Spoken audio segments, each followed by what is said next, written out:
அஸ்ஸலாமு அலைக்கும். இன்றைக்கி என்ன லஞ்சுக்கு ரெடி பண்ணியிருக்கிறோன்னு வாங்க பார்க்கலாம். சுட சுட சாப்பாடு ரெடி ஆயிடுச்சு.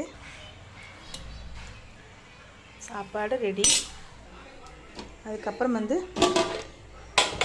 முட்டை உடச்சி ஊற்றி காரக்குழம்பு வச்சுருக்கிறேன். சூப்பராக முட்டை உடச்சி ஊற்றி அப்படி உடையாமல் காரக்குழம்பு வச்சுருக்கிறேன்.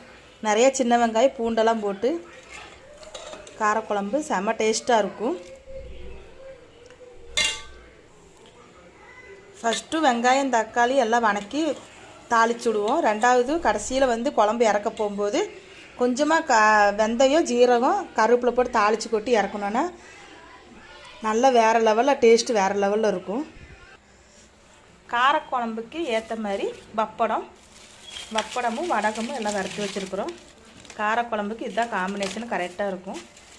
இந்த வீடியோ பிடிச்சதா மறக்காமல் நம்ம சேனலை சப்ஸ்கிரைப் பண்ணுங்கள்.